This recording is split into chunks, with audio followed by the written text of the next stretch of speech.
Hey guys, welcome back to G.I.Joe on the Tabletop. My name is Brad from the Cast Dice Podcast, and today we are going to talk about another one of those late 80s, early 90s G.I. Joe characters that was maybe a little out of my time zone or my comfort zone as far as toy collecting and even comic reading, but is absolutely part of the G.I. Joe universe and is something that you can add to your tabletop. Now, the man who has to help me with this again is, I guess he's semi-regular, the man, the myth, the legend, the man whose blog has all the best tabletop G.I. Joe ever. Of course, I'm talking about Dr. Merkury, and you can see Dr. Merkury's lab logo right here. Please go check it out when this show is done. Doc, welcome back. How you doing?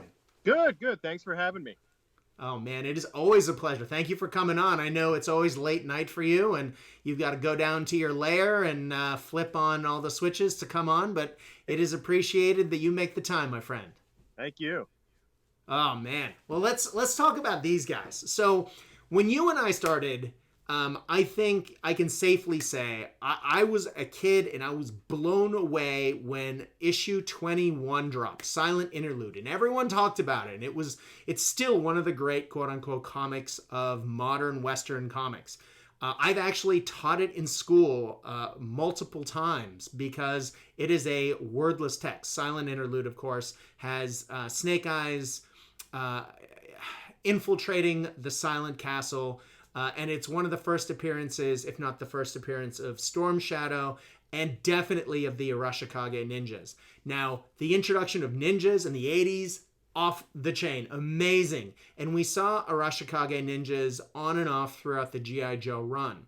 Now, I thought these guys were the modern, because there was a lot of modern versions of characters that were remade later on. And these, I thought Night Creepers were Arashikage ninjas. But man, I was wrong. Would you like to tell me how I was wrong and what these guys are? Sure.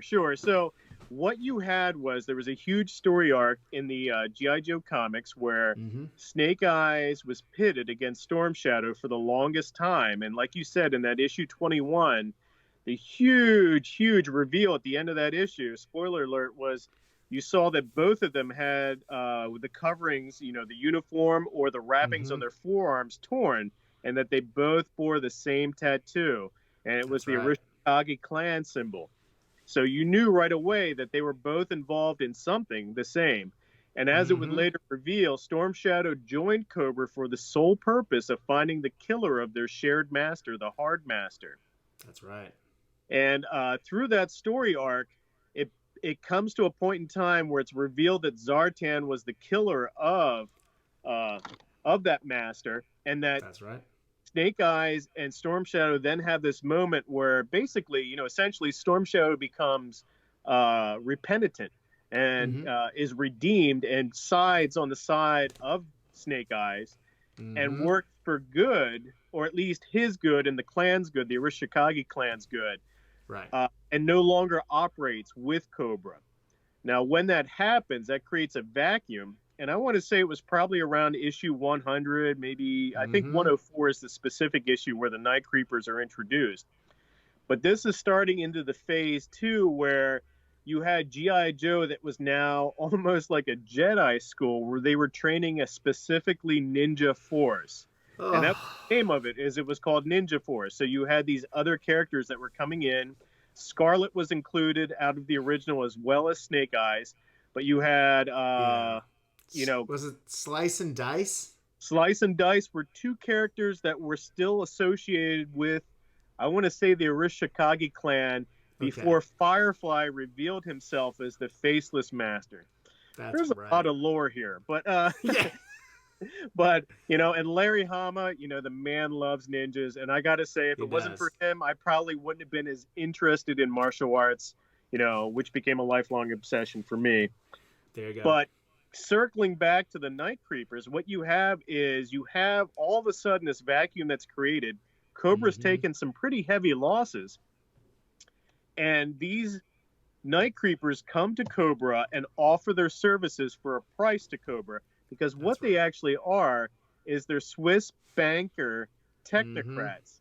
that are like supposed to be like basically modern day technologically savvy ninjas. So rather than just using, 17th century weapons or 16th century weapons, their swords are made out of carbon fiber instead of, Mm-hmm.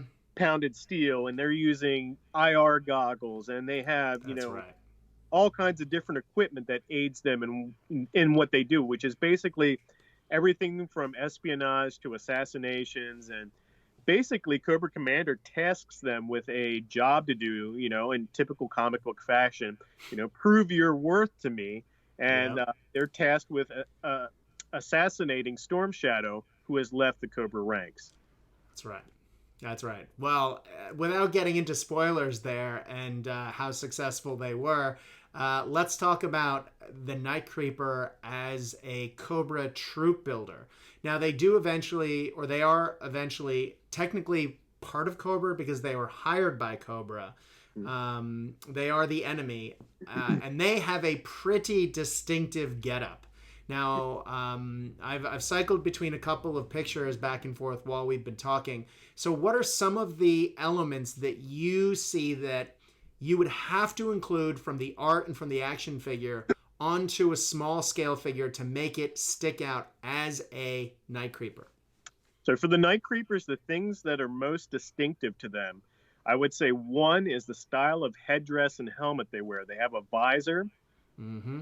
and almost like a kepi style covering where it's almost like a Exactly. cloak or something or a hood that Mm-hmm. is also wrapped around a face mask so that you can't identify who it is. In addition to Exactly. that, distinctive weapons that they use, they had a Chris blade, which is something that you don't see too often at all. It's a very exotic knife, Mm-hmm. normally used by Moros in the Philippines, or Exactly. in the Far East. They had a crossbow that had 5 bolts to it. I don't. Mm-hmm. It never really said if it fires all 5 bolts at once or it only fires one bolt and you reload with those. But they had that, and then in addition to that, they had body armor. Mm-hmm. So, and backpacks that had all kinds of stuff from like grappling rope to it to another sword Mm-hmm. to shurikens, you name it. They were decked out pretty heavy. That's right. And they tended to have the action figures. I don't know if they are puttees or if they're supposed to look kind of like puttees, but and the camouflage pants were often associated with them. But yeah, I think their heads are, as you say, the most distinctive part of them, and possibly, yeah, those weapons. I mean, there is no other action figure in the G.I. Joe range that has a head like that and has weaponry like that. And we have seen a lot of weaponry heavy G.I. Joe figures. Oh yeah, yeah. The thing too is it's all exotic weapons too. It's nothing. Mm-hmm. For a kid that's collecting figures and stuff. I loved when I got Storm Shadow and you're like opening up his backpack to Mm-hmm.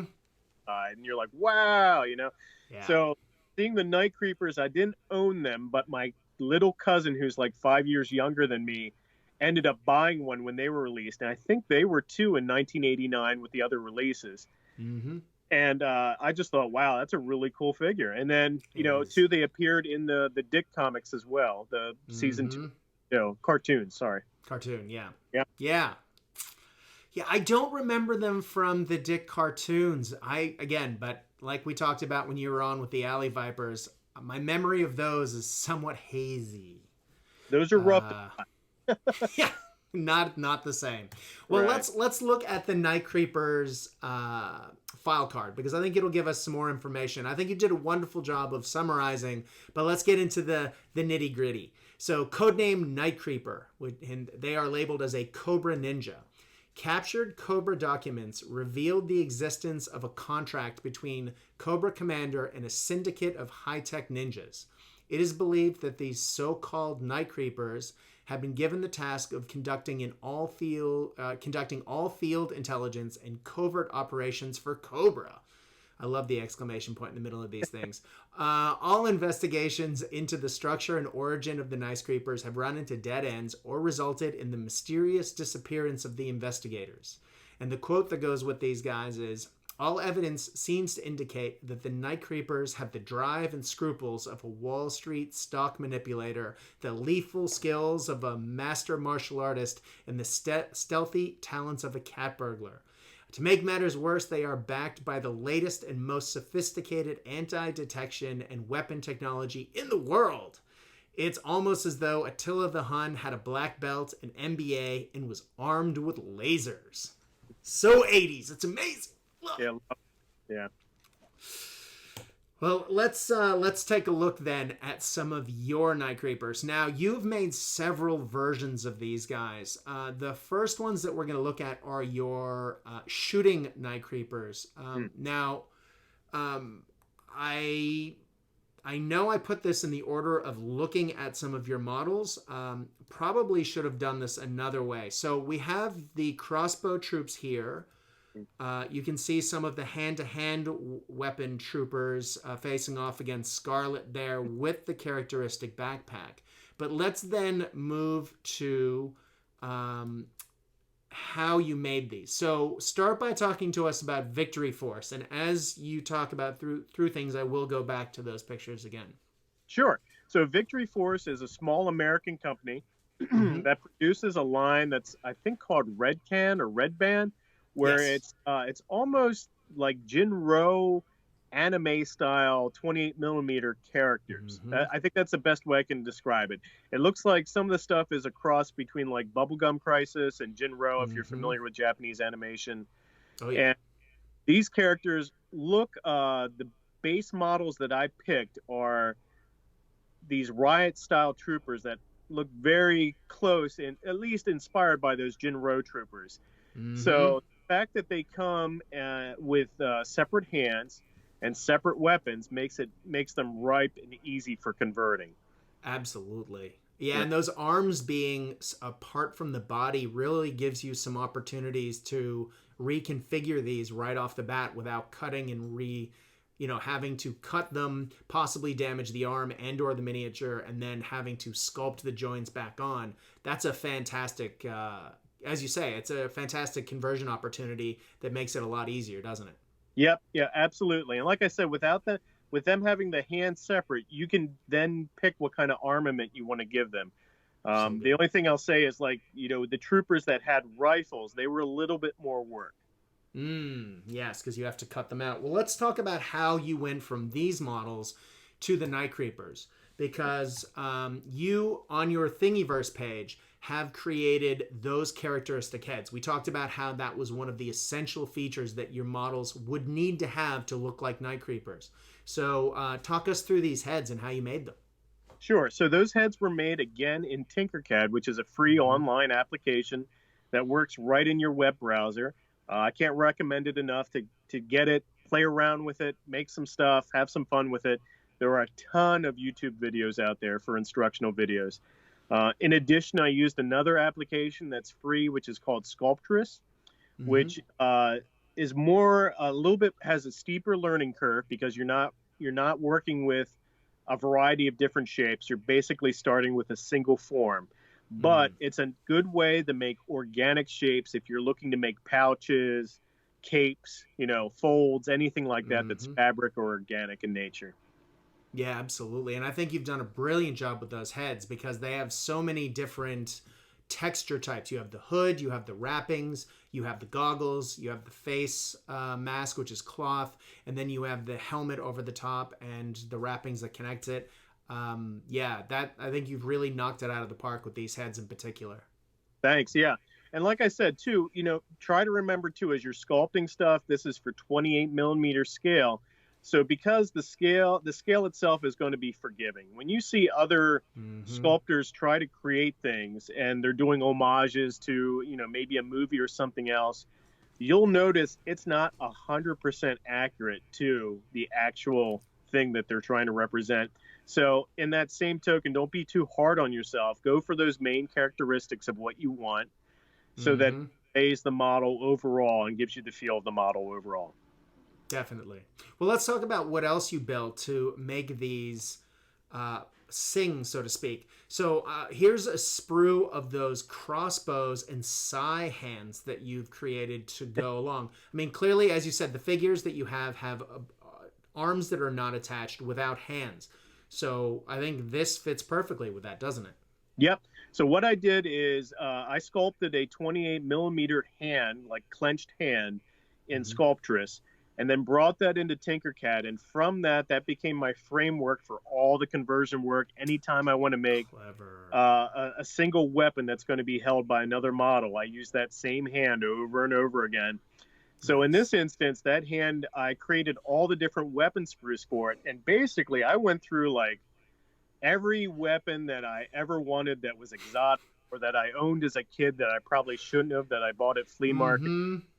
So, you know, size, I had a pair of size as a kid. You have to have size because they were a big 80s ninja weapon. Horn knives I made because I never got to have a pair of those, and I always thought they were really cool. That's a really exotic weapon. And then, of course, the crisp blade, which the Night Creepers themselves did have, nunchucks, and then the rifle itself, I sculpted that in a way, thinking ahead, you know, I made it thicker so that it would survive being printed in resin and not be something that was broken easily. Exactly. And when I went to convert that, I took the soldiers that are holding the, it looks like an M16 or an AR type of weapon.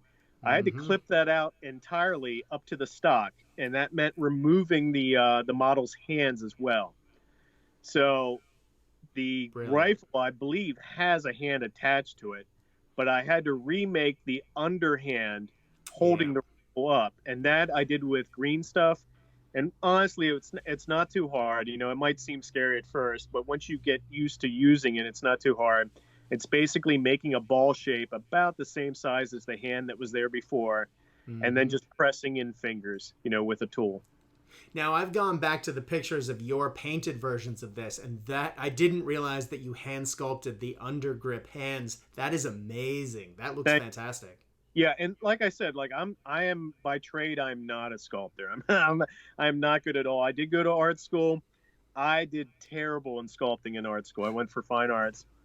And most of my stuff looked like Uncle Fester when it came to anatomy, so it was not good at all. So trust me when I say it's not too bad. You know, make a small circle, press it in there, and then just take a blade, an X-Acto knife blade, and make some fingers. Brilliant, mate. That is if your stuff looks like Uncle Fester, I'm not going to get into what mine looks like. But yeah, amazing. Now you've gone for a very bright purple color scheme that very much matches the art that we saw before. Did you want to talk about any of the particular color choices you made when you were painting these guys up? I just went for what the action figures had, which was like a light gray with magentas and purples. And again, it's a really weird kind of, 90s. I think we're 89, so this is like late 80s, early 90s, before we hit like full neon. But you're still starting to see that creep away from, you know, trying to get the toys to look more exciting, I think. Yes. And you have almost, you know, a similar kind of urban kind of camo pattern, but with the purple and gray pattern.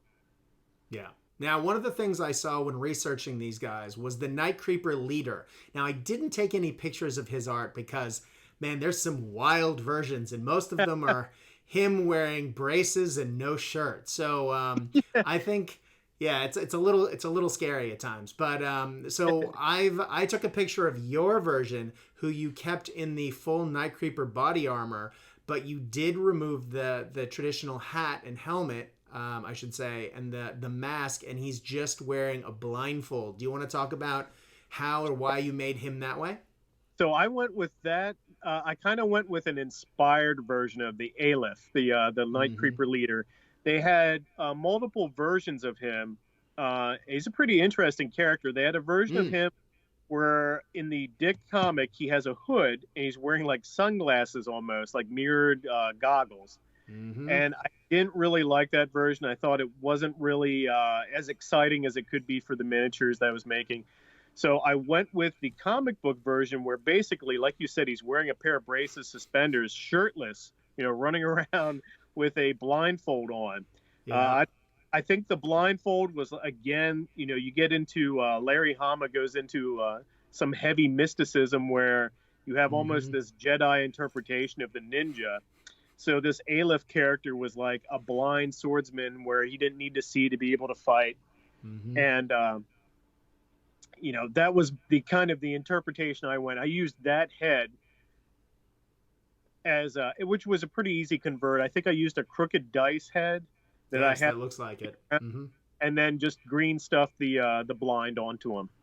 So good. Yep. Yeah, man, that looks great. Well, let's talk a little bit then.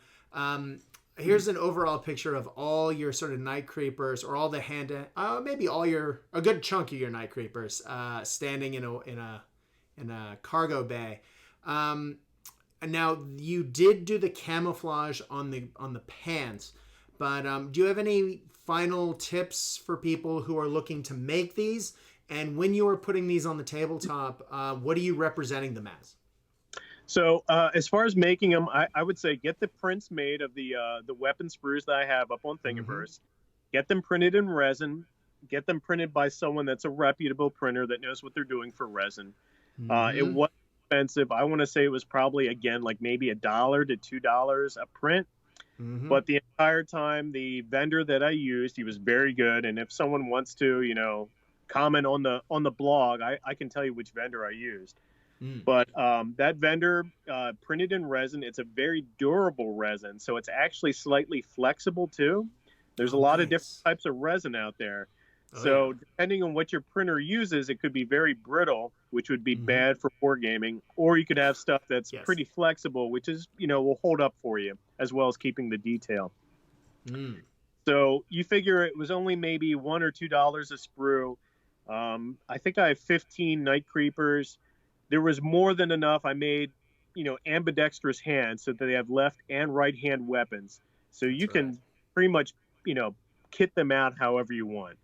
As far as game use, for the rules that I use, I would treat them as ninja, but following what Larry Hama had, the ninja that I have, the rules for the ninjas in the games that I use, they do have almost Jedi abilities, which I call Arishikage abilities. So I would not give those to the Night Creepers, since they are not part of those clans and they do not have the mystic edge to them. I think they're viewed as much more Western, if that's an okay word to use, where they're more grounded in a material world than a mystic world. So I would make them more technologically heavy. So whereas the Arishikage may have some of these different abilities, slowing down heartbeats and all kinds of other stuff, the Night Creepers would have IR goggles, gas masks that they're able to, be immune to gas, body armor. Maybe their edged weapons are actually a little deadlier because they're, monofilament weapons or something of that. So I would make them more technologically savvy.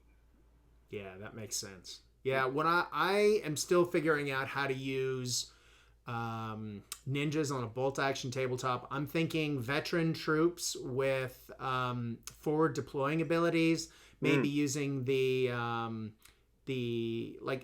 there are many nations that have the unit that would fit this profile, but the one that jumps immediately into my mind are the Chinese guerrillas, or the partisan guerrilla unit, where they're able to get that free move the first turn before the game begins, and that they're able to sometimes deploy forward. I think that would represent that sneakiness, and the hard to hit nature would be represented by them being veteran troops. So I think that's where I'm going to go. Although if we're talking more traditional weapons, more traditional, I don't know if I would give them, I think I might give the basic ninjas pistols, because that would be a way of representing throwing stars, close combat, deadliness, or maybe even SMGs. But yeah, with these guys, it's hard to say because they got the crossbows, maybe rifles, but they definitely do have assault weapons. So then, again, maybe submachine guns. And it's not like these guys wouldn't carry a submachine gun. Your leader right there is holding an Uzi, and I don't think that would be out of character whatsoever. No, not at all. I think that would be perfect for him, actually. Yeah, I don't think there's too much that they wouldn't use technologically. The difference, I think Hama tried to make a clear distinction in the difference between a traditional ninja clan versus like a Western techno equivalent of the ninja, like a Western society trying to create their own form of warrior in that same vein. So exactly. Couldn't have said it better myself. Yep. Well, ladies and gentlemen, that is the Night Creeper. And now I've learned more in researching for this episode, and we're talking with the good doctor today than I think I knew ever about these guys. So it's been a lot of fun. So perhaps in the future we'll have to get down to maybe frag vipers or range vipers or saw vipers. I mean, there's a number of these sort of later Cobra troop builders that we just as early, at least for me as an early G.I. Joe fan, and I don't want to say I'm obsessed, but my wife would, that maybe a little examination into the later stuff would be good too, because this is, these are plucked straight from the wonderful mind of Larry Hama, where all of the other wonderful Joe stuff came from. So pretty exciting. Jason, thank you so much for coming on again today. Yep, no problem. Thanks for having me. Always a pleasure to have the good doctor on. Guys, if you have not been to Dr. Mercury's lab, please go check it out. His stuff is amazing, and you'll get a sneak peek of some of the great stuff that I'm sure we might talk about in the future if you're willing to come back on. Absolutely. Yep. Brilliant. Well, guys, in these weird times, we hope that you are safe and well. That's pretty much that. So if you have any comments of things you would like us to talk about as far as G.I. Joe on the tabletop, or Star Wars on the tabletop, or Masters of Universe on the tabletop, or Thundercats on the tabletop, or Nostalgia on the tabletop, message below, because I think we've got a lot of people wanting to see a lot of different things in the future, and we would like to cater for that. And also have a good time sharing, some hobby ideas and some of the things that we loved as a kid. Until next time, have a good one and stay safe. See ya.